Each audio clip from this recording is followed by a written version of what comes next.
The arrangement of the Quran is one of many reasons why Muslims believe that it could only have come from God. In fact, modern research has discovered a remarkable structure in the Quran known as ring composition. To demonstrate this, let's analyze the second chapter of the Quran known as Al-Baqarah, the cow. This chapter consists of a total of 286 verses. The entire chapter can be divided into 9 groups based on theme. The first group of verses talk about faith and unbelief. This mirrors the theme of the last group of verses. The second group covers God's creation and knowledge. This again mirrors the second to the last group's theme. The third group discusses the law given to the Israelites, which mirrors the giving of law to the Muslims in the seventh group. The fourth group relates to the test of Abraham, a mirror of the test of Muslims in the sixth group. The middle group, the fifth group, is the central theme of the entire chapter, the change in direction of the Muslim prayer. We have made you believers a middle nation, so that you may bear witness to the truth before others. We only made the direction the one you used to face in order to distinguish those who follow the messenger from those who turn on their heels. This turning point was the change in direction of the daily prayers from Jerusalem to Mecca, which represented a big test for the believers. We find the mention of this important turning point in exactly the middle of the chapter, the 143rd verse. Moreover, this verse even contains the word middle. Together these 9 groups form a giant ring composition. As you can see, ring composition is structured as a sort of circle, with the central meaning placed at the center. You can think of it in terms of a mirror. So ring composition is the equivalent of putting a mirror in the middle. What is mentioned in the first half will be reflected in the second half. Things can be taken a step further. If we examine these 9 groups, we find that they each contain sub-ring compositions. So what we have is rings within rings. For example, here is the 8th group with the theme of God's creation and knowledge.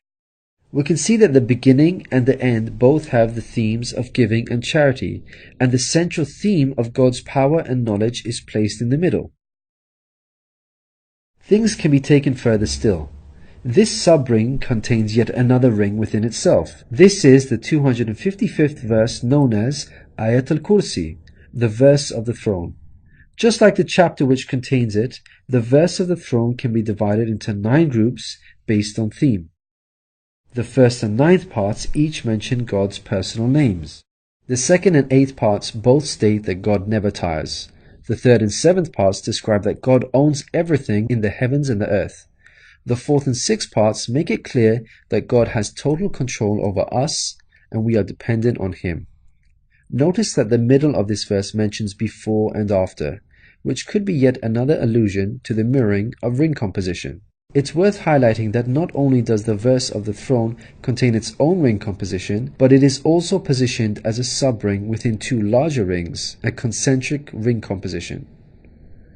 We can see that this chapter of the Quran is marvelously designed, being precisely and tightly arranged according to the principles of ring composition. This precision in arrangement is in fact astonishing when we consider the timing of the revelation of these verses. To appreciate this, let's consider the analogy of building construction. Imagine you had the task of building a house. Rather than waiting until you receive all of the materials and then drawing up a carefully thought out design plan, you instead decide to proceed without complete knowledge of the constituent parts, constructing it piecemeal, adding to it bit by bit as and when you receive the individual materials. What are the chances that this approach will result in a well-constructed house? Unlike an organized approach where each part is placed in its best possible position according to a design plan, instead you have a situation where it seems each part is placed arbitrarily, depending on the order in which the parts were received. In such circumstances, you would most likely end up with a very poorly designed house, liable to collapse at any time. It is highly unlikely, perhaps even impossible, that this disorganized approach would end up with the same stunningly designed house as an organized approach. Yet this is exactly what we find with the Quran's structure. The builder in our example is the Prophet Muhammad, peace be upon him. The house that he began to build since its first verses were revealed to him is the Quran. The rooms and bricks in our construction example are its chapters and verses. He can never have a design plan in place for the Quran because the revelation of many of its verses depended on events that were out of his control, such as the social developments and challenges that he faced throughout his prophethood. For example, believers would come up to him and question him on a particular matter, or his enemies would challenge him. The responses in the form of revelation would then descend on him, addressing the specific situation that he was facing. How could Muhammad have devised such an intricate plan when he could not predict the events that would dictate the revelation of verses? Such an arrangement would have to be planned in advance, but this was not possible due to these events being out of his control. What this demonstrates is that the author was someone who could predict the future. Possessing knowledge of the unseen is a quality of God, not human beings.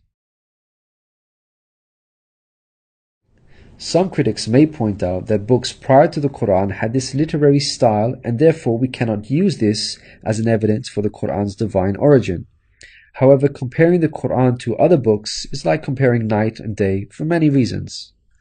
Firstly, Prophet Muhammad, peace be upon him, was not a poet, nor did he have any literary reputation. In fact, like many people at the time, he could not read or write. Secondly, most people would assume that the Quran is arranged chronologically, starting with the first revealed verse and ending with the final revealed verse. This is the order in which books are typically written, in a logical sequence, starting with the beginning, then the middle, and finally the end. But the way the Quran was composed is unlike any other book. Al-Baqarah, the chapter of the Quran that we have covered, was not revealed starting with verse 1, followed by verse 2, then 3, and so on. Rather, its verses were revealed out of sequence, over a span of many years, and interspaced with the revelation of verses from other chapters. The Quran's unusual manner of revelation makes implementing ring composition much more difficult than conventional books. Thirdly, conventional books follow an editorial process by undergoing multiple stages of editing, which allows the author to gradually refine the text over time.